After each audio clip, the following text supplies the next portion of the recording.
მოგესალმებით. შუადღე მშვიდობის. აბა როგორ ხართ? მოკლედ, ჩემი ტელეფონმა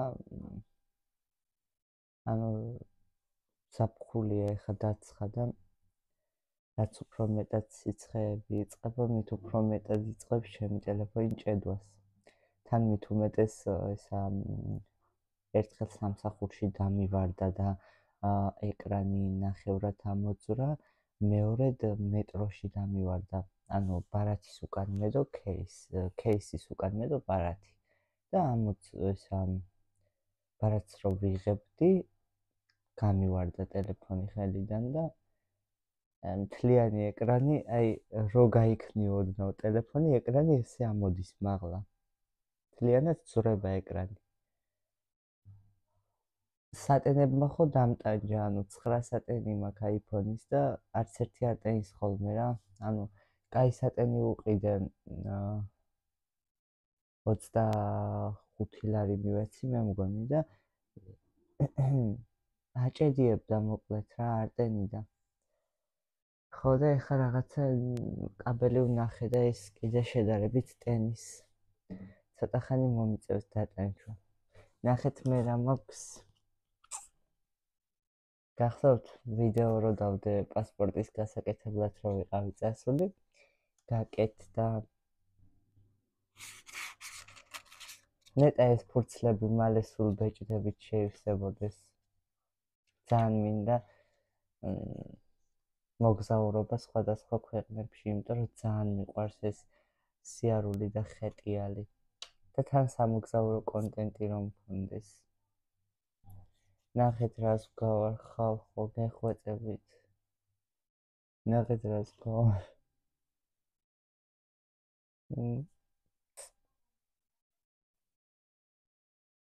მალე ძალიან საყვარელი ვარ. ჩემი ხელმოწერა ზუსტად ისეთია, როგორიც მინდოდა ყოფილიყო. რა იცით, რაში გამომადგება? პასპორტია საჭიროა, იყოს მაინც აქ. მოდი და უცებ მოგზაურობა გადავწყვიტე. ან ჩემმა სპონსორებმა სამოგზაურო ტური მაჩუქეს, პასპორტი არ უნდა მქონდეს, კაცო. სამოგზაურო ტური არ ვიცი, მაგრამ ერთ-ერთი წიგნის ავტორს მივწერე გუშინ და იქეთ მივწერე ოღონდ გავაცანი, ანუ მოუყევით ჩემს შესახებ ძალიან მოკლედ და ეგრევე მითხრა, რომ ესა რა ქვია, მისამართზე თუ მოხვალთო, ერთ წიგნს გაჩუქებთო და ისეთი ბედნიერი ვარ. იმიტომ რომ ძალიან კარგი წიგნია და TikTok-ზე ხო ვნახულობ ამონარიდებს წიგნის იმეებს რა, პატარა ტექსტებს და იმდენად ისეთი წიგნია, ცხოვრებაზე რო დაგაფიქრებთ რა, ეგეთი წიგნია. რაც გავცივდი იმის მერე ხველება ჯერაც შემრჩა.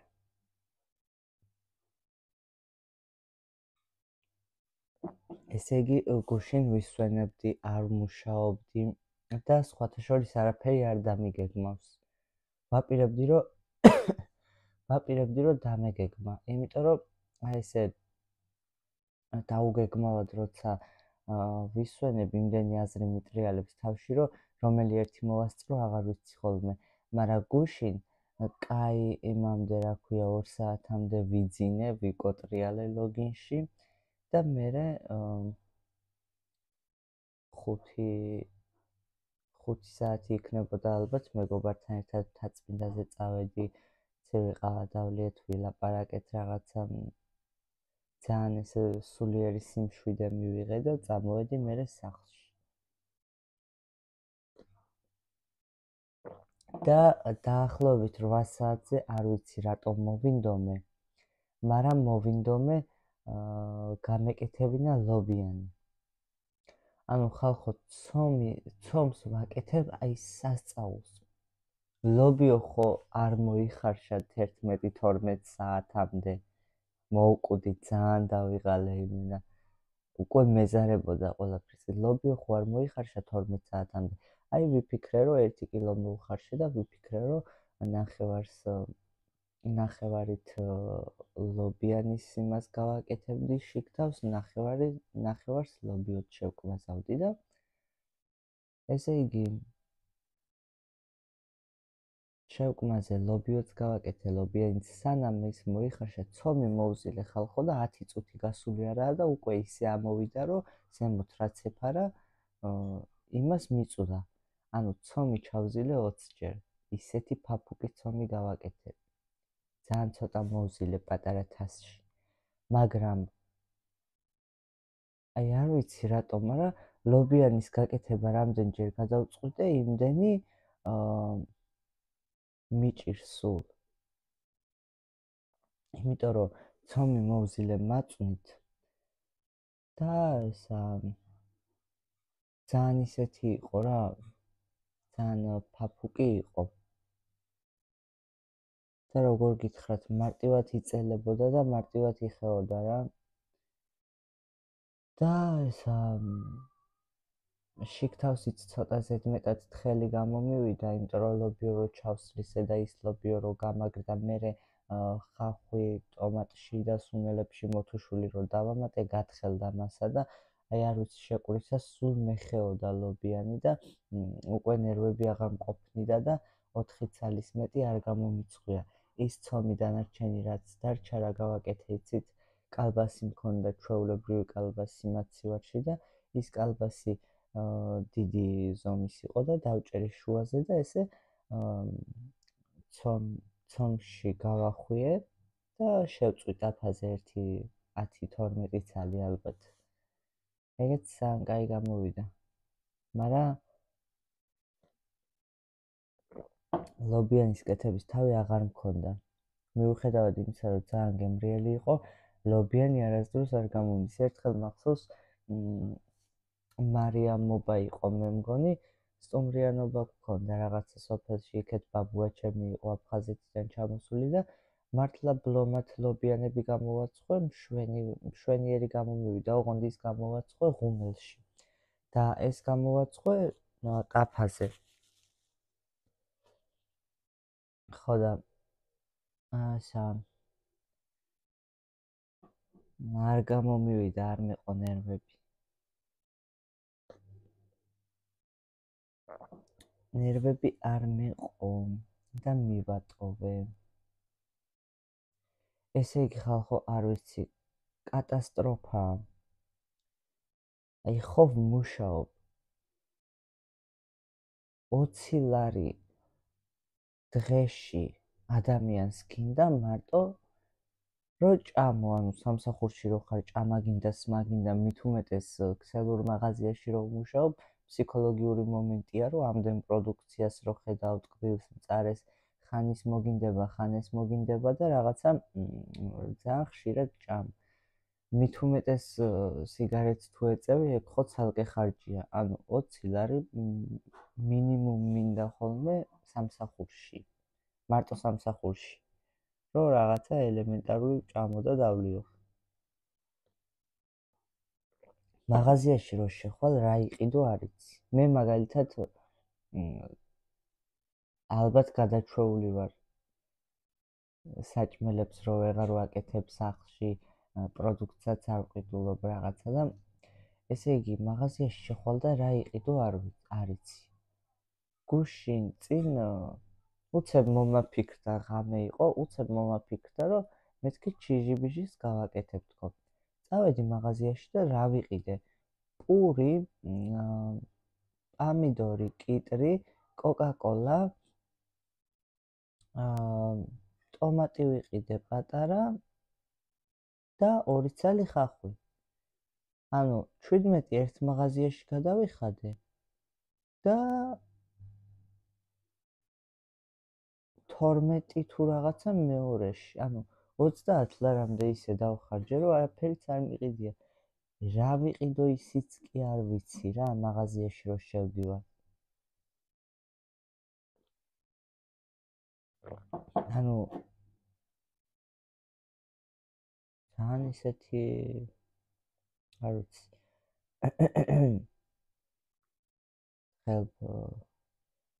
ხელფასები ძალიან ისეთია პატარა პროდუქტებს და რაღაცებს ყველაფერს ემატება ფასი. კი, ხელფასიც მატულობს, მაგრამ ძალიან ნელ-ნელა. გუშინ ვნახე ვიდეო. არ ვიცი, რომელ მაღაზიაში შოპინგობდა ის გოგო, მაგრამ ერთ-ერთი ტიკტოკერის ვიდეო ვნახე TikTok-ზე.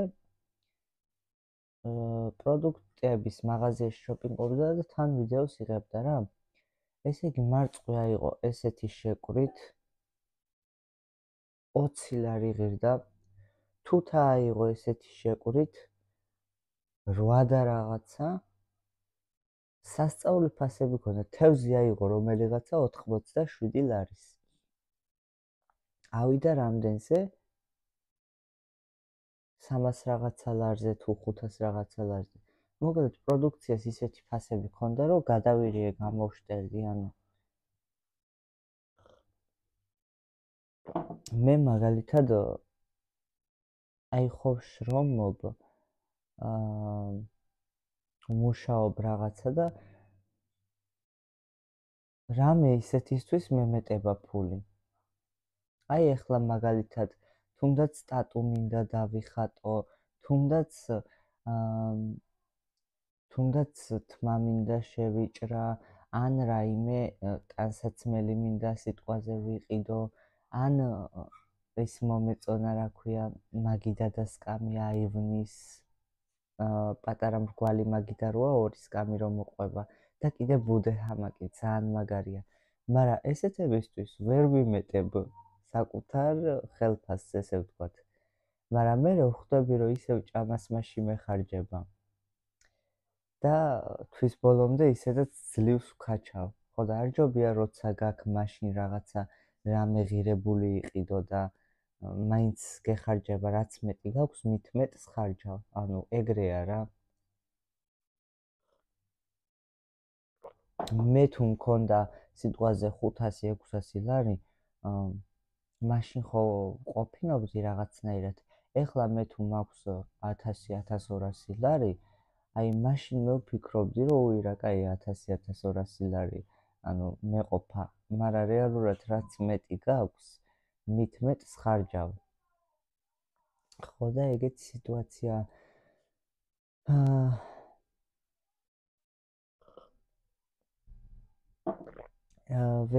ვერ ვიმეტებ სხვა რაღაცეებისთვის ფულს და მარტო ჭამას მასში მეხარჯება. ანუ ეხა 600 ლარი ბინის გადასახადი ცოტა არ არის და რამხელა შეღავათია უბრალოდ ბინა რო გქონდეს თბილისში. მაგრამ ძალიან დიდი შრომა და მიღწევა უნდა რა. ისეთი ფასები აქვს ბინებს, რომ ემიგრაციაში მიდიან ემიგრანტები წლობით 10 წელი, 15 წელი, რომ რაღაცა პატარა მოცეცქნული ბინა იყიდონ და გაარემონტონ. ეგეთი მარტივი არ არის.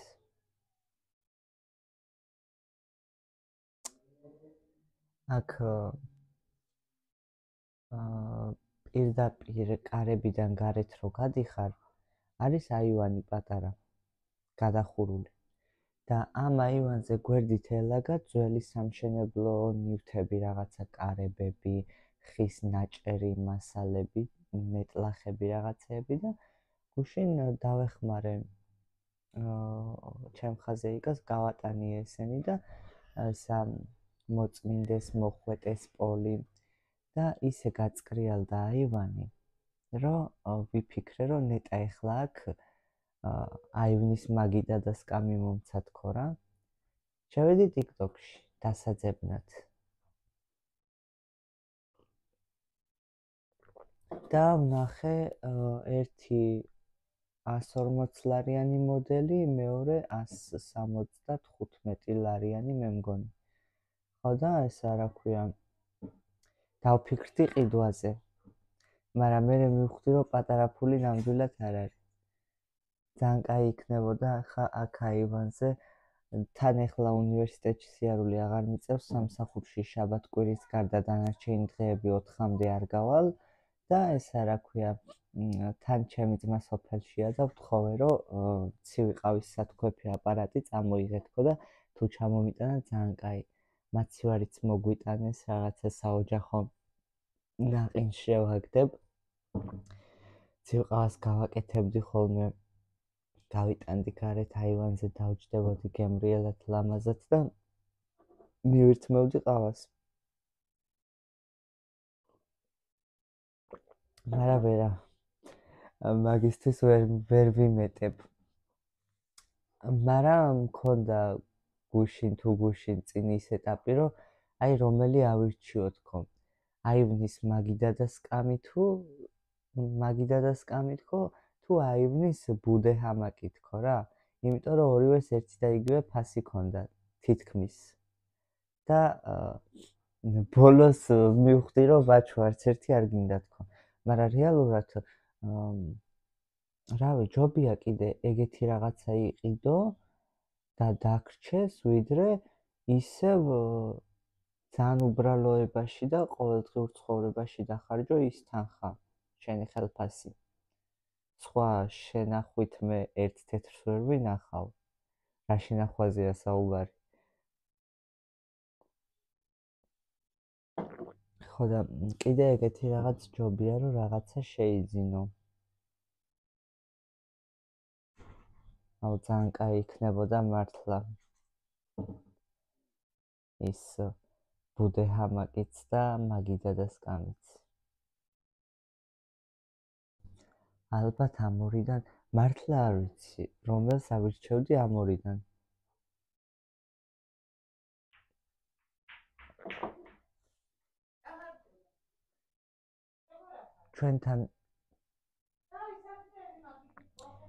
ჩვენთან უნივერსიტეტში დგას ეგ ბუდე ჰამაკების 3 თუ 4 ხო და რამდენი უნივერსიტეტში მივალ ხოლმე თან ყავის აპარატი გვიდგას სხვადასხვა ყავებს ასხავს ესე ვთქვა და რომ მივალ ხოლმე უნივერსიტეტში ჩამოვისხავ ამ ყავას ბუდე ჰამაკში ჩავჯდები და გემრიელად კონწიალობ წინ და უკან ხო და სიამოვნებით ვიკონწიალებდი ეგრე აქაც აივანზე მაგრამ მაგიდა და სკამი აივანზე კი არა შიგნით ძლივს დგას ერთი პატარა მაგიდა ძალიან ლამაზი მაგიდა ოღონდ რაზეც ეს შტატივი მიდგას და ორი სკამია ტაბურეტკას რასაც ეძახიან ოღონდ ლამაზია ეგ სკამიც ეგ არის და ეგ ერთი მოცუცქნული ოთახია მაგრამ რავი ყველაფერი არის რა გუშინ წინ დავაწყრიალე დავალაგე გავხეხე გაზი გავხეხე ყველაფერი სარეცხის მანქანა რაღაცა ყველაფერი გავხეხე და გუშინ ზეთში ვაბანავე ისევ მთლიანი გაზი და ჭურჭელიც ჯამები და ქვაბები რაც დავსვარე გავრეცხე და თეფშების და ჩანგლების გარეცხვა დამეზარა და ეხლა სანამ სამსახურში წავალ ისევ უნდა დავალაგო თორე ესე ყოველდღე რაღაცა პატარ-პატარა თუ არ გააკეთე მე ერთიანად გროვდება რა საქმე მით უმეტეს ჭურჭელი რო შეჭამ ეგრევე გარეცხვა ჯობია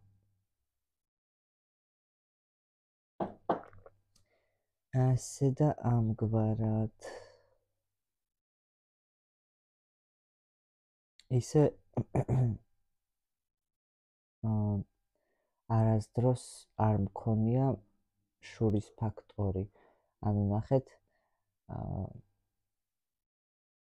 ხედავ ხო ცხოვრებაში ხვდები ისეთ ადამიანებს რომლებსაც რეალურად შენთან შედარებით ბევრად უფრო მეტი აქვთ და ბევრად უფრო უკეთესი ცხოვრება აქვთ არასდროს არ შემშურებია ვთქვათ მდიდარი ხალხის ან ჩემზე უფრო შეძლებული ოჯახების ვიაზრებ იმ ფაქტს, რომ შური ყველაზე ცუდი რაღაც არის.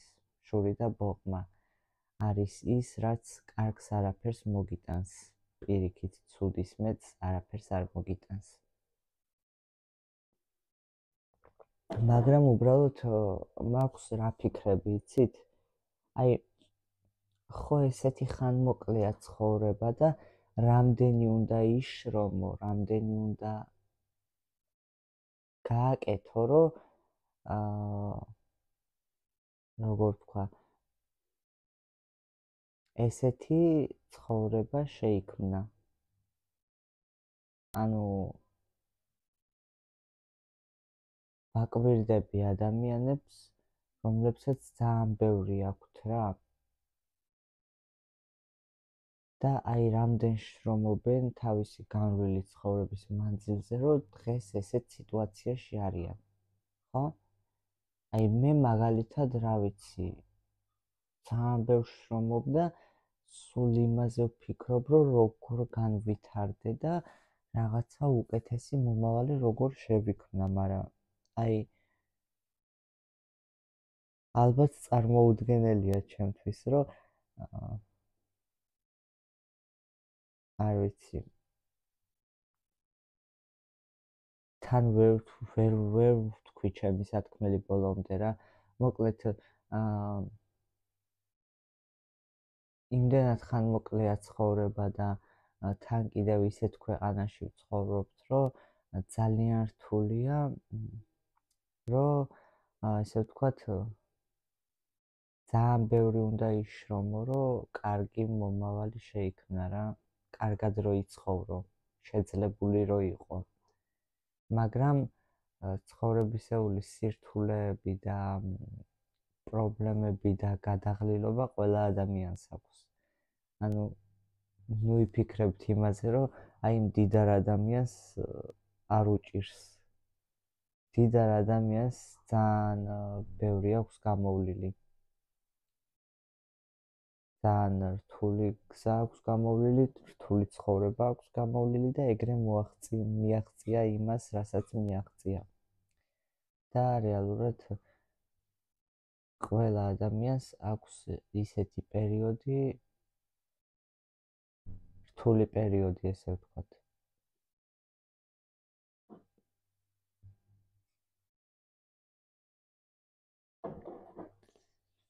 ჩემ თავზე მეშლება ნერვები ხალხო. აი მორცხვი რო ვარ და ხანდახან სიმორცხვე ძალიან ცუდი რო არა.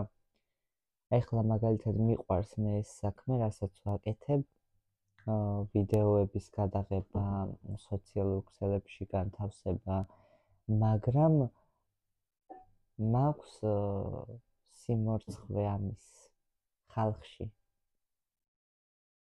აი ქუჩაში, როდესაც ვიღებ ვიდეოს, ერთმა ადამიანმაც რო გამოიაროს, გავთიშავ ვიდეოს, გაივლის და მერე ჩავთავ.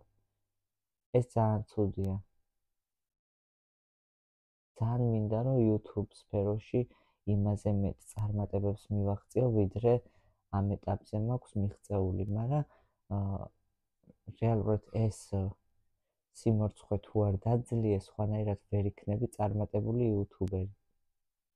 ძალიან მიყვარს კამერასთან, ასე ვთქვათ, ურთიერთობა, მაგრამ მაქვს სიმორცხვე ხალხში კამერის დაჭერის და ვიდეოს გადაღების.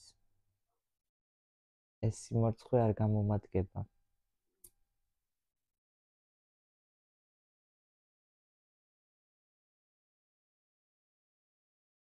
ხო. წავედი ახლა ცოტას სახლს მივალაგებ, დიდი არაფერი. გამოვხვეტავ, გამოვწმინდა, რაღაცა 4 ცალი თეფშია და 5 ცალი ჩანგალი, მაგასაც გავრეცხავ და მერე მოვა უკვე სამსახურში წასვლის დრო. ისე არხეინად გემრიელად წევს, კოტრიალობს ლოგინში ჩემი ფისო, არაფერი არ ადარდებს. საჭმელი აქ, სასმელი აქ, კოტრიალობს ლოგინში, ათმიანებს ამ ჩემ ლოგინს, ხო და ყოველ მეორე დღეს გამოცვალე თეთრეული გადასაფარებელი გარეცხე გააშრე დაკეცე შეინახე მოკლედ რა ენაღლება უნდა მოგესმენიოთ ახლა როგორ ხმებს გამოსცემს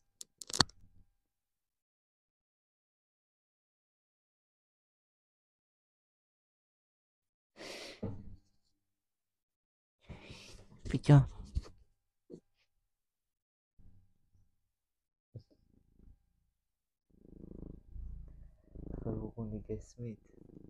ხრუყუნი გესმით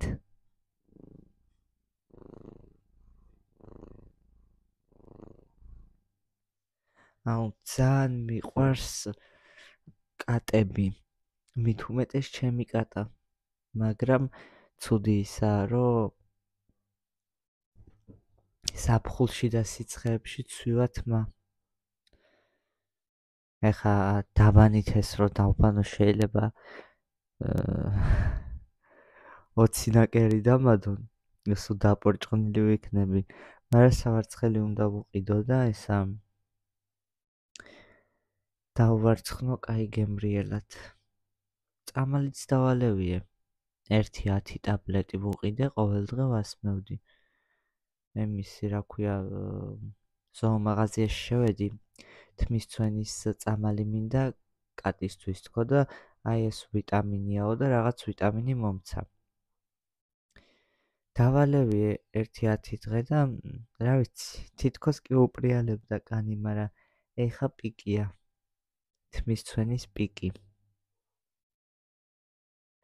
სოფელში რო ვიყავით ყოველ ზაფხულს ბანდით ხოლმე ერთხელ მაინც მინიმუმ დედაჩემი რო შეიყვანდა აბანოში და მე ასე ფეხებში მოვკიდებდი ხელს და დედაჩემი არ ვიცი ზუსტად არ მახსოვს მაგრამ ძმრიანი წყლით თუ რაღაცით ბანდა და ვარცხნიდა მოკლედ და ისე აპრიალებდა რომ რა ვიცი სასწაულად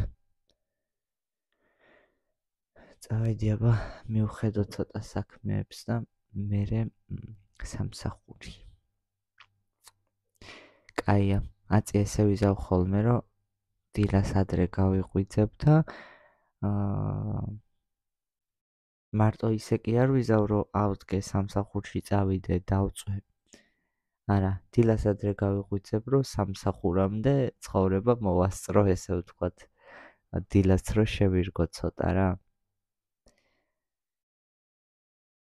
უნივერსიტეტში კი დამითხოვეს მაგრამ 22-დან მეწყება ფინალური გამოცდები ანუ ლექციებზე აღარ დავდივარ მაგრამ 22-დან 23-27-ის ჩათვლით იქნება გამოცდები იმედი მაქვს კარგად გავართმევ თავს ყველაფერს იმიტომ რომ შუალედურის ქულებით დიდად კმაყოფილი ვერ ვარ იმედია ფინალურის ქულებით მაინც ვიქნები კმაყოფილი მაგრამ არ არის რთული ხა 40 ქულიდან 20 ქულაზე მეტი უნდა აიღო რომ ჩაბარებულად ჩაგეთვალოს საგანი ხო და რეალურად ფინალური გამოცდა რო არის ჩემი აზრით 30 უნდა იყოს ბარიერი რომ ბევრად უფრო რთული იყოს გამოცდის ჩაბარება მაგრამ 20 ანუ 50% 100-დან ბევრად უფრო მარტივია ოღონდ რა არიცით ფინალური გამოცდებში არის სულ საწერი დავალებები აი რაღაცა თემის სათაური ამოგივა და ის თემა უნდა დაწერო ხო და შუალედურ გამოცდებში 10 მოსახაზი არის ხოლმე 4 სავარაუდო პასუხებით ამიტომ ფინალური ბევრად უფრო რთულია ვიდრე შუალედური წავედი აბა დროებით და რა ვიცი აბა შევეცდები რომ ხშირად შემოგიაროთ ხოლმე შემოგირბინოთ ხოლმე რა ვიცი ესე ყოველდღიურად ერთი და რამდენიმე ვიდეოს გადაღებას ვერ ვახერხებ მაგრამ კვირაში ერთხელ მაინც დავდებ ერთ ვიდეოს სულ არ გავქრე აბა ჰეთ და აბა ჰოთ